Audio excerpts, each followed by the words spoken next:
Obrigada. Queria agradecer a todo mundo que está presente hoje. Queria agradecer a todos em nome da minha amiga Elma, que me convidou para estar aqui nesse momento e que o Instituto AISES, eles abraçaram esse momento, que é muito importante a gente discutir um pouquinho questões de ética. Eu sei que quando a gente vê um título como ética profissional, a gente já pensa que vai ser um tema maçante, um tema chato, mas que eu acho importante que a gente não vai discutir só ética, a gente vai discutir outras questões e que é do interesse de vocês também.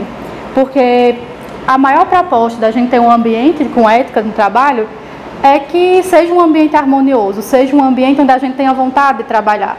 Porque não tem coisa pior da gente ter que ficar num lugar onde a gente não gosta. Principalmente um local como o nosso local de trabalho, que é um lugar onde a gente passa boa parte do nosso dia.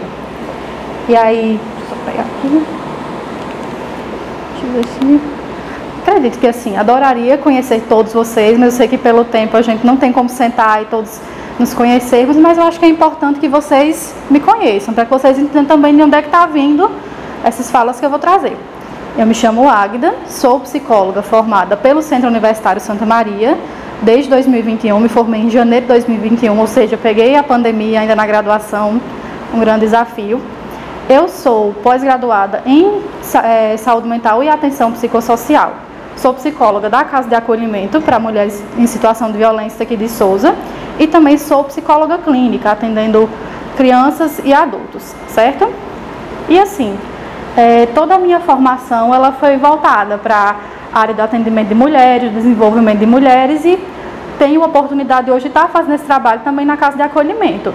Então, assim, a experiência de estar numa empresa não é o meu primeiro contato com empresa, já tive contato na época da graduação com uma empresa da cidade de Cajazeiras, mas que é o primeiro momento que eu estou numa empresa depois da minha graduação, depois de já formada como psicóloga. Então, é um desafio que foi proposto e que atende uma outra coisa que eu adoro também, que é estar em grupo, que é estar com outras pessoas, que é comunicar com várias pessoas ao mesmo tempo, além do atendimento clínico, que hoje é a maior parte do que me compete enquanto psicóloga, tá certo?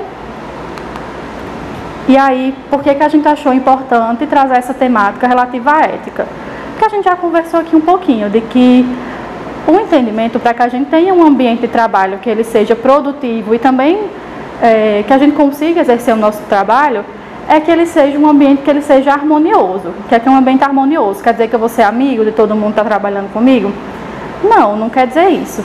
Mas que ao menos seja um ambiente onde eu consiga ter certo contato com as pessoas, que eu consiga trabalhar com as outras pessoas. Porque eu entendo, não tem nada pior do que a gente trabalhar com uma equipe que a gente não confia, de uma equipe que a gente não consegue dialogar, não consegue conversar.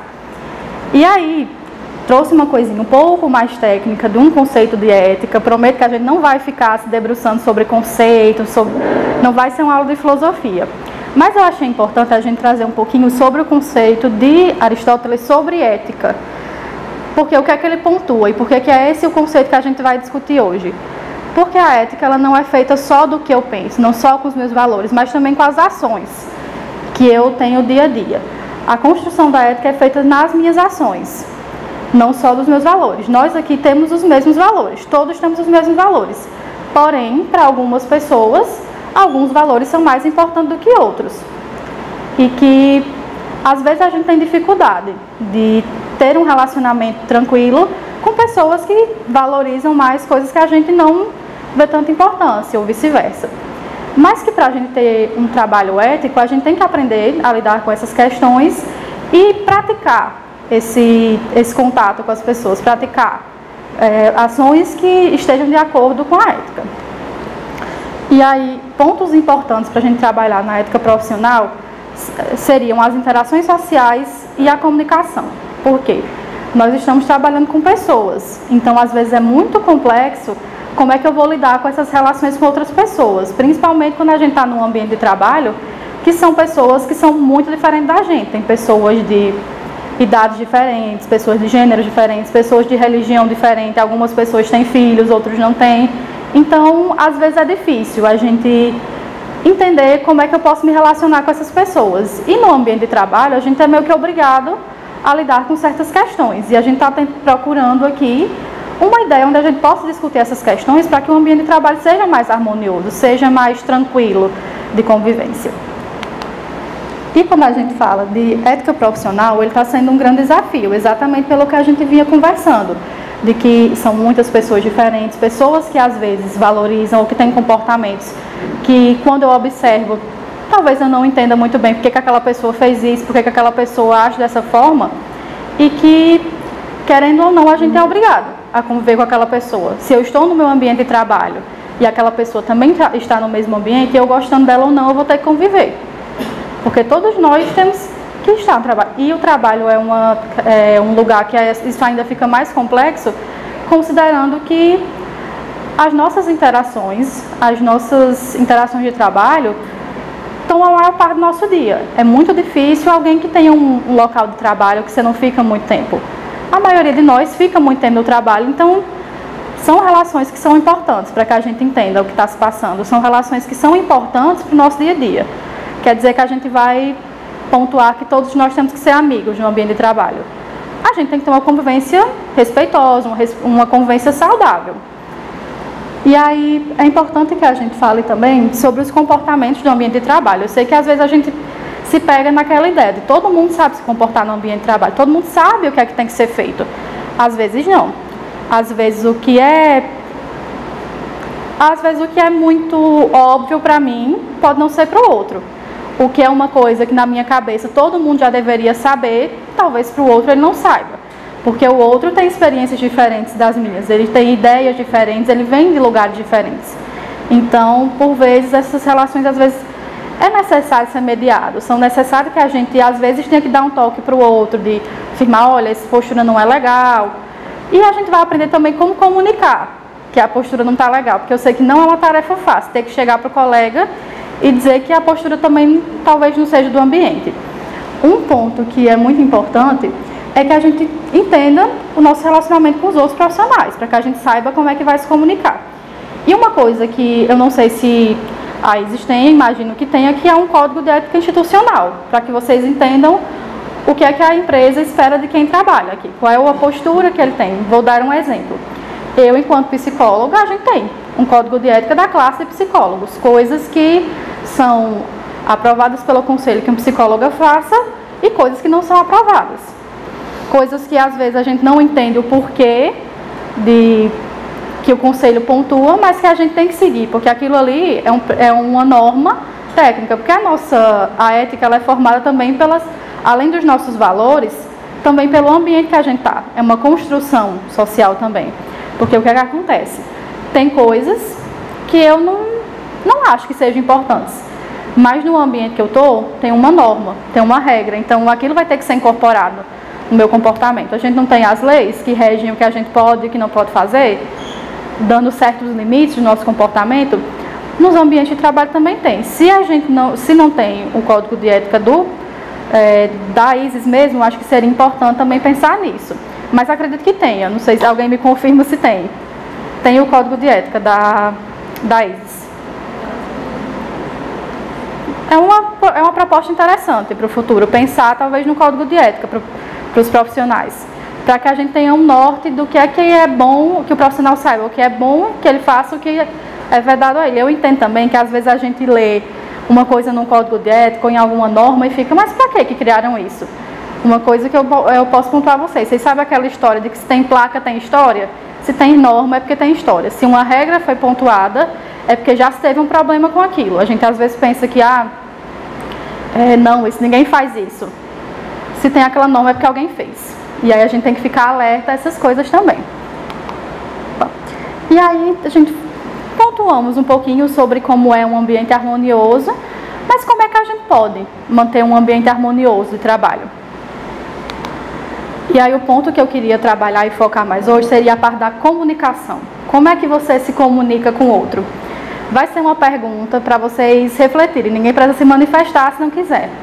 Mas você acha que hoje, analisando as suas relações de trabalho e talvez as pessoais também, você acha que a maneira como você está se comunicando com o outro está conseguindo entender o que você fala? Às vezes a gente quer comunicar uma coisa e o outro entende outra. E aí, às vezes, acontecem os ruídos de comunicação. Como é que são esses ruídos de comunicação? Sabe criança, quando está brincando de telefone sem fio? A palavra é amarelo, chega no final tá banana, ninguém entendeu como é que aquilo aconteceu? Isso aqui acontece no ambiente de trabalho também. Às vezes a gente fala uma coisa despretensiosamente aqui. Lá fora pode ser que ela seja levada de outra forma. E o que é que a gente quer evitar? Que isso aconteça. Que uma coisa que eu falo aqui seja interpretada de maneira diferente. Comunicação, ela tem que ser clara. Tem coisas, às vezes, que a gente fala, que a gente fica, não, isso é óbvio. Eu estou falando dessa forma, mas fulano vai entender o que eu quero dizer. Talvez fulano não entenda. Porque coisas que são óbvias na nossa cabeça, talvez elas não sejam óbvias para o outro. Talvez o outro não entenda com aquilo. O que é óbvio para você, a construção do que é subentendido, do que é óbvio, do que é normal, é sua, frente às coisas que você viveu, frente aos ambientes que você viveu, frente aos lugares que você frequentou, as coisas que aconteceram na sua vida. O outro não tem como ter a mesma experiência que você, então dificilmente ele vai subentender as coisas da mesma forma que você. Então é por isso que linguagem, quando eu vou me comunicar com o outro, tem que ser claro. Sabe que às vezes a gente fala uma coisa e a pessoa entende outra? Às vezes a gente não foi claro. Às vezes é uma postura nossa não ser claro e não ser assertivo na hora de falar. E aí, eu queria conversar um pouquinho com vocês também sobre os estilos de comunicação. Esses estilos de comunicação, eles também são presentes no nosso comportamento. Não é só no que eu falo, também estão no comportamento. Mas hoje a gente vai focar um pouquinho na comunicação, é como eu falo e como eu me porto com os outros. A gente tem um estilo de comunicação que é o estilo agressivo. Estilo agressivo é aquele estilo de comunicação onde a pessoa nunca te pede nada. Ela sempre manda, ela sempre impõe. É uma linguagem que é uma pessoa sempre pretensiosa, que ela está sempre sendo sarcástica com você, ela está sempre falando com você de maneira agressiva, de maneira que você sente toda hora que ela está te atacando. E que às vezes você fica, puxa, por que fulano está desse jeito? Às vezes é o estilo de comunicação dele, que é uma linguagem que muitas vezes ela ameaça, ela impõe. E assim, quer dizer que uma pessoa que não tem esse estilo de comunicação, ela nunca vai poder falar dessa forma? Não. Às vezes a gente pode, dependendo do ambiente, também se portar com uma linguagem mais agressiva, mesmo que aquele não seja o nosso normal, não seja como a gente normalmente se comunica. No outro ponto, a gente tem a linguagem, uma comunicação passiva. O que é uma comunicação passiva? É aquela pessoa que está sempre com medo de falar, está sempre ansiosa, está sempre com um pé atrás na hora de falar. Então, às vezes, para ela falar, ela vai pisando em ovos para conversar com você. E que muitas vezes ela se coloca num lugar onde ela não consegue fazer nada. Tudo que você pede, ela não tem condição de fazer. Ou então é aquela pessoa que ela tem muita dificuldade de colocar um limite dentro das relações. Por exemplo, no ambiente de trabalho. Pode ser uma pessoa que sempre que pedem alguma coisa para ela, sempre que alguém faz, vai fulana, faz isso, mesmo que ela não tenha condição nenhuma de fazer, ela vai dizer que faz. Porque ela não sabe dizer não. Ela tem muita dificuldade. E a gente tinha falado da comunicação agressiva. Uma pessoa que tem uma comunicação agressiva, ela não aceita quando o outro diz não. O outro diz não e ela não aceita, ela está lá. Então, são duas comunicações que a gente pontua que são opostas. E aí já se viu, às vezes, em coisa de conteúdo de internet e coisa de alguém falar de comunicação passiva-agressiva. Não. Comunicação passiva-agressiva, não.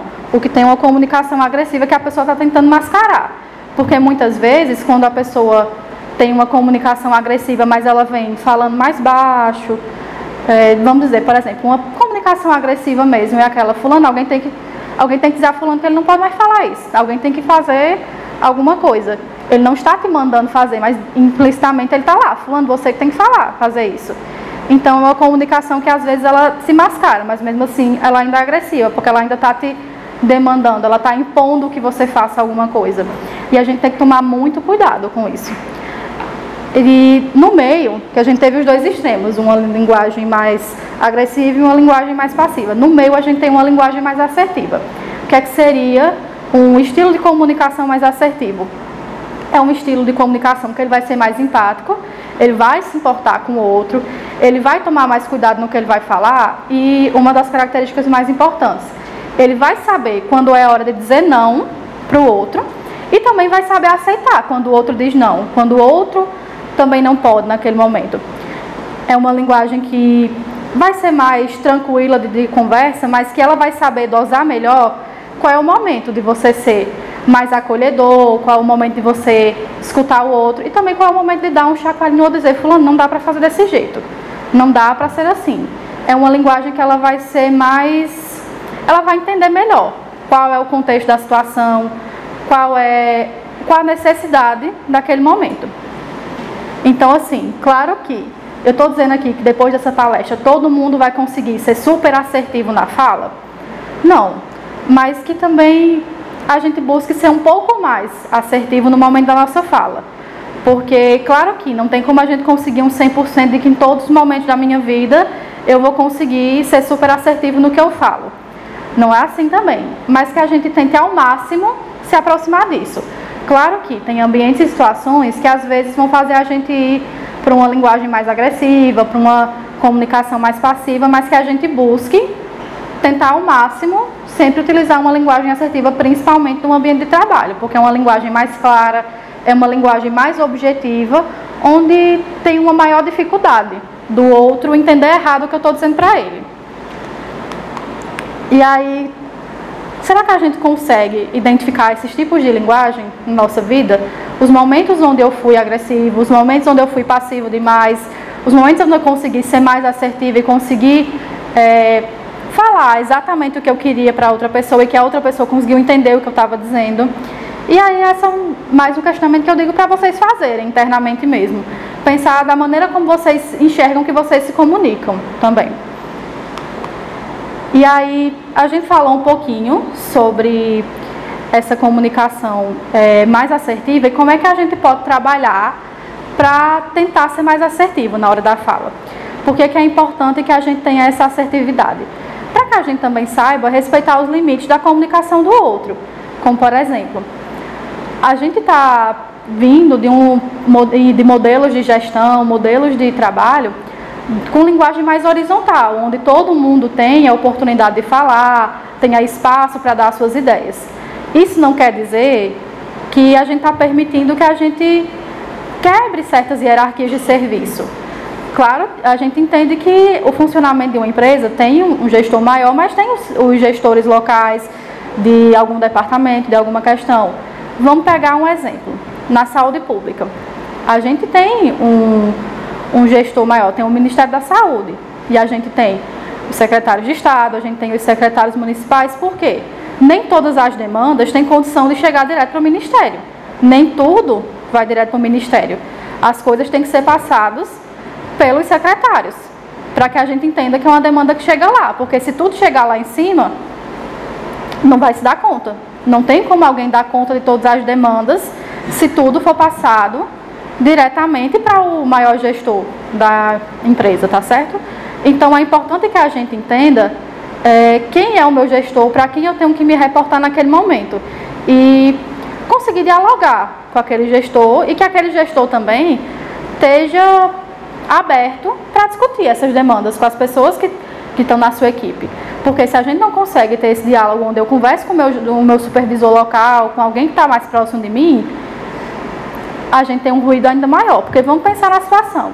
A gente pula uma hierarquia. A gente vai direto para o maior gestor da ISIS. A gente leva diretamente para ele uma demanda. O que é que fica parecendo? Parece que ou o meu gestor local, o meu supervisor local, ele não sabe se comunicar com a equipe, que a pessoa tem que ir direto para o dono da empresa, ou parece que eu sou um funcionário que eu não respeito os limites da empresa, que eu não falo com as pessoas que estão mais próximas e vou direto para outro lugar. Parece que eu estou tentando fazer as coisas por trás. Isso não é bacana, não é o que a gente está buscando aqui, até porque isso também cria um clima terrível no ambiente de trabalho. Como é que você conversa com alguém que você acha que tudo que você conversa ela pode colocar para o gestor, para o superior? Então, assim, as comunicações elas têm que ser feitas de maneira assertiva para que a gente não corra o risco das pessoas entenderem. Por mais importante, inovadora que seja a sua ideia, que seja a coisa que você vai falar, a hierarquia do serviço precisa acontecer. Os gestores, os supervisores, diretores, coordenadores, eles precisam fazer a parte deles também. Então, vocês têm que se comunicar com eles. E também tentar não tomar decisões sem consultá-los, porque no fim, quem vai ser cobrado são eles. E depois eles vão vir cobrar de vocês. Então aí isso cria também um ambiente que é muito complicado de trabalhar. Vou só tomar uma aguinha.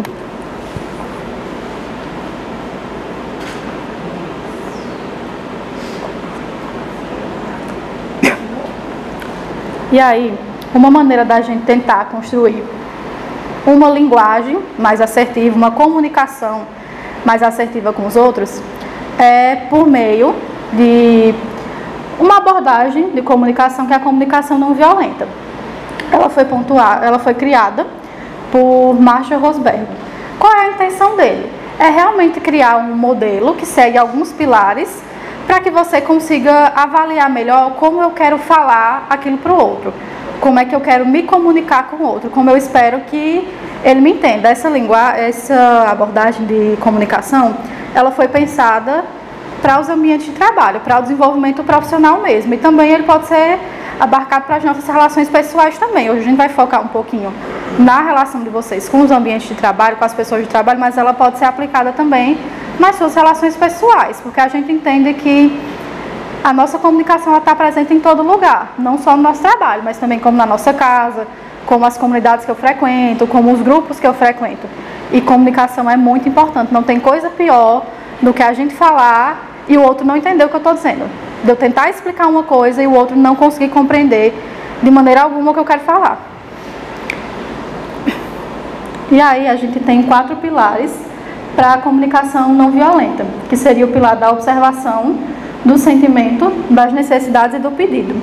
Por que ele pontua esses 4 pilares? São 4 coisas que você vai observar no que você quer dizer, para que você tente avaliar melhor. Para quê? Para que a gente tente não partir para uma metodologia mais agressiva. E a gente vai ver isso com exemplos. Quando a gente fala do pilar da observação, é importante que a gente entenda que cada um aqui tem seu ponto de vista. Cada um vai vivenciar as situações e vai entender de alguma forma. Quando eu vou me comunicar, é importante que eu tente observar uma situação e buscar evidência real daquilo. Que eu tente buscar uma evidência real de como aquilo aconteceu e não de como eu entendo que aquilo acontece. Vou dar um exemplo. Vamos dizer que uma gestora de algum setor tem que reclamar porque o funcionário chegou atrasado. Ele chegou atrasado hoje meia hora. E ela percebe que está acontecendo várias vezes, aconteceu 3 vezes essa semana. E ela vai tentar chegar para conversar com aquele profissional, ela vai chegar e dizer, fulano, tu nunca chega na hora. E aí a pessoa, como é que a pessoa vai se sentir com esse diálogo? Ela vai sentir, eu chego na hora todos os dias, só essa semana que eu estou com um problema e ela não quer me escutar. Isso aí vai pode muito bem virar um atrito, porque aí a pessoa vai entrar num ambiente de se sentir julgada. Poxa, ela nem perguntou, ela só veio dizer que eu cheguei atrasada e pronto. E aí como é que você pode se comunicar de maneira mais tranquila sobre isso? Fulano, olha, usando o pilar da observação. Fulano, já aconteceram 3 vezes essa semana que você não chegou na hora. E aí a pessoa está entendendo que o gestor está chamando a atenção dele, mas que ele não está julgando que você nunca chega na hora, que você não tem compromisso. Não. Ele está questionando, olha, aconteceram isso 3 vezes, você sabe que isso não é legal. E aí você vai poder explicar, não, eu estou com esse problema. E aí isso pode ser resolvido. Na observação a gente tem que procurar coisas reais que eu consegui observar. Coisas que acontecem de verdade, coisas que eu consigo ver, aconteceram dessa forma. E tentar descrever para outra pessoa da maneira que elas aconteceram. No outro pilar, a gente tem o sentimento. Esse eu gosto muito de pontuar, que é uma ideia que dificilmente a gente faz. Que é pensar como é que aquela situação faz eu me sentir para eu poder explicar para o outro e para que ele entenda como é que eu estou me sentindo. A gente tem uma dificuldade, eu digo, para nós que já somos adultos, as crianças de hoje já têm uma noção um pouco melhor, porque na escola já estão começando a trabalhar, que a criança entende os seus sentimentos. Mas enquanto adultos que não tivemos essa oportunidade, muitas vezes a gente não sabe o que é que eu estou sentindo, e é preciso que a gente pare e pense como é que aquilo faz eu me sentir.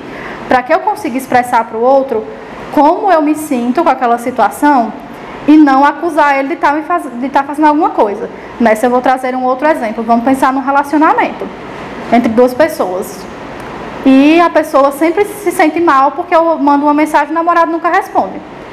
E aí ela vai chegar para ele e vai pontuar: fulano, você não se preocupa comigo, você não está nem aí para mim.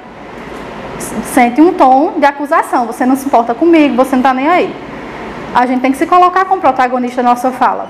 Fulano, olha, quando você não me responde, eu fico sentindo como se eu não fosse importante para você. Eu estou colocando o meu sentimento. Eu estou me colocando como protagonista daquilo que eu estou falando. Não estou acusando o outro de não se importar comigo. Eu estou dizendo para ele que aquela atitude que ele está tendo está me fazendo sentir dessa forma. Quando a gente traz para um ambiente de trabalho, toda vez que eu vou falar, o colega me interrompe. Toda vez que eu estou tentando dar uma ideia, o colega me interrompe ou fala por cima. E aí a gente tem que falar para o outro: olha, fulano, toda vez que você interrompe a minha fala, eu fico sentindo que você não se importa com o que eu estou falando. Eu sinto como se o que eu fosse falar não fosse importante. Então a gente tem que pontuar para que a pessoa entenda. Claro que às vezes tem a possibilidade de que o outro faça de propósito, claro que tem. Mas tem vezes que ele não está fazendo, que ele não percebe que ele faz isso. Que ele, às vezes, se coloca dessa forma por descuido, por não perceber. E ele também não tem como adivinhar o que nos deixou magoado ou como aquilo faz a gente se sentir. Pode ser que para ele, aquilo não faça a menor diferença. Ele só tem como saber que aquilo faz a diferença para você se você falar. Porque o outro não tem como adivinhar o que é que se passa na nossa cabeça. A gente tem o pilar da necessidade, que é nada mais, nada menos do que você pensar qual é a sua necessidade naquele processo de trabalho, qual é a sua necessidade naquela relação que você está com o outro, e você colocar de maneira objetiva para o outro, como por exemplo, num ambiente de trabalho, eu tenho uma necessidade que vão pegar o pessoal do marketing. Eles têm uma necessidade de que se você precisa de alguma coisa do marketing, seja solicitado com 7 dias de antecedência. Ele não vai chegar para você e dizer: eu não vou conseguir fazer essa arte hoje, não vou fazer. Você não avisa na hora? Não. Uma maneira mais legal de se comunicar e que faça o outro entender: olha, eu preciso que quando você precisa de uma arte, você me comunique com antecedência, com 7 dias, com 3 dias, com 4 dias. Porque assim o outro entende o que foi que ele fez de errado, o que foi que ele fez que vai impedir que ele tenha aquele processo de trabalho, que aquela situação seja resolvida. Muitas vezes a gente se foca muito no que eu estou sentindo naquele momento. Eu estou com raiva, estou triste, estou magoado. Então eu falo o que vem na cabeça. Eu falo o que vem na cabeça. E a gente às vezes não para pensar que talvez aquelas sensações, aquelas coisas que eu estou tendo naquele momento, elas não condizem com o que eu acho de verdade, com o que eu sinto de verdade. Porque quando a gente tem um sentimento muito intenso, e é um sentimento muito intenso de qualquer coisa, é um sentimento de tristeza muito intenso, de ansiedade muito intensa, a gente não vê o mundo da maneira correta. A gente vê o mundo com o filtro desse sentimento. É como se você estivesse sem o óculos, e aí você começa a ver as coisas embaçadas, você começa a ver coisas de uma maneira que não condizem com a realidade, e nem com o que você sente de verdade. Mas naquele momento a gente pontua daquela forma porque foi como saiu na hora da raiva. Então é importante que às vezes a gente tente raciocinar um pouco. Isso daqui, tudo que eu estou pontuando, não é uma tarefa fácil você pensar tudo isso antes de falar. E que se for difícil para você pontuar aquilo, realmente pense com antecedência, pense um pouco antes, não fale naquele momento. E seja objetivo com o outro, dizer: fulano, eu não consigo conversar com você agora, porque eu preciso pensar. Eu sei que às vezes quando a gente está com raiva, é muito difícil pensar nisso tudo. Então tira um tempo. Eu costumo dizer que o momento de um sentimento muito intenso, de raiva, de ansiedade, tristeza, não é o momento de você tomar a decisão. Porque é um momento onde você não está vendo as coisas com clareza. E quando eu não vejo as coisas com clareza, eu faço coisas que eu não queria. Eu digo coisas que eu não queria, eu me comunico com o outro de uma maneira que pode magoá-lo e que não tem nada a ver com ele, tem a ver comigo naquele momento. E que às vezes até tem alguma coisa que o outro podia fazer para me ajudar, mas eu não consigo dizer. Eu não consigo fazer com que ele entenda qual é a minha necessidade. E a gente tem também o pilar do pedido, que é você fazer um pedido mesmo para as pessoas. Você pensar qual é a sua necessidade e fazer aquele pedido de maneira clara, sem impor para o outro e de maneira educada. E a gente faz isso muito, quando a gente precisa sair mais cedo, quando a gente precisa chegar mais tarde, a gente vai pedir para a equipe, a gente vai super educado. Nesse momento a gente lembra de fazer as coisas bem calminha. Mas que é importante que isso seja utilizado. Eu estou falando aqui dos pilares de maneira separada, mas eles acontecem em conjunto. Quando eu vou falar, eu posso usar mais de um. E que com o tempo, a gente não necessariamente precisa fazer toda essa lógica de pensar, como é que eu estou me sentindo, Com o tempo, essas coisas são práticas. Com a prática, você consegue fazer isso de maneira que não gere tanto esforço mental fazer isso tudo. E aí eu tinha pensado num exemplo para a gente ver isso mais na prática. E aí eu trouxe uma fala que às vezes a gente tem, que é de vocês me passam demanda demais e parece que eu sou a única pessoa que trabalha aqui. Poxa, tu não é a única pessoa que trabalha aqui. Os outros também trabalham, os outros também têm demandas. Mas que às vezes quando eu estou muito chateada, quando eu estou com muita raiva, eu estou muito sobrecarregada, eu falo isso. Eu falo mesmo, eu digo, olha fulano, parece que só eu que trabalho, parece que não tem mais ninguém aqui. E aí a gente tem que analisar frente aos pontos. Você observa, olha fulano, eu recebi 3 demandas essa semana, só essa semana, fora as que eu já tinha. Isso aqui aconteceu de verdade. Você ser a única pessoa que trabalha na empresa não aconteceu de verdade. Vamos também levar isso. Eu sei que às vezes a gente se sente como se eu fosse a única pessoa que estivesse me esforçando. Mas isso a gente sabe que na realidade não é assim. Então a gente tem que observar. Não, olha fulano, o que eu observei é que eu tinha 5 demandas para resolver e vocês me deram mais 3. E aí a gente pode ir para o outro pilar, que é o pilar do sentimento. Eu estou me sentindo sobrecarregada. Eu estou sentindo que o meu trabalho não vai ser bem feito pela quantidade de demandas que eu estou recebendo. O pilar da necessidade. Eu preciso que você só me passe novas demandas quando eu terminar as que eu tenho. E o pilar do pedido. Da próxima vez que a gente precisar de dividir as tarefas, será que eu posso fazer junto com você? Será que a gente pode pensar em equipe sobre como fazer isso? Aqui está bem separadinho, mas às vezes a gente fala misturado mesmo. Olha, fulano, foram muitas demandas para mim essa semana, eu recebi 3. Será que você não tem como a gente conversar melhor como é que dividir isso? Você tá, mas será que eu vou conseguir pensar nisso e falar disso quando eu estou com raiva? Possivelmente não. Possivelmente quando eu estou com raiva, quando eu estou brava, eu não vou fazer esse pensamento inteiro. Mas às vezes a gente parar um pouco e dizer, olha fulano, vamos dizer, essa situação acontece no início do horário de trabalho. Fulano, vamos conversar sobre isso no final? Depois de um dia inteiro de trabalho, talvez o sentimento tenha abaixado um pouco para você conseguir raciocinar. E isso é aplicável em qualquer relação que você tenha. Seja de trabalho, seja com os filhos, com a pessoa com quem você se relaciona. Quando você está no momento da raiva, às vezes a gente não tem essa, vamos dizer, estabilidade emocional para conseguir fazer todo esse raciocínio no momento de um sentimento muito intenso. Mas que aqui é um ambiente de trabalho. Em casa, a gente até pode, às vezes, passar dos limites e entender que, às vezes, a gente vai errar com o outro. No ambiente de trabalho, a gente tem que ter um pouco mais de cuidado, porque, por mais que você esteja passando por problemas, você tem alguma situação, o outro não tem culpa que você está passando por uma situação. Mesmo que ele tenha feito alguma coisa que te estressou, talvez o problema não esteja só no que ele fez, esteja em várias outras coisas que aconteceram. E aí, da mesma forma que a gente não quer que o outro desconte os problemas que ele tem na gente, a gente também não tem direito de pontuar isso para o outro. Agda, você está falando que se a gente se comunicar dessa forma, nunca vai ter conflito na empresa? Não, vai ter conflito também. Conflito, discussão, é normal, isso acontece. Conflito é inerente de onde tem pessoas, onde tem gente vai ter discussão, vai ter briga. O que a gente não quer é que isso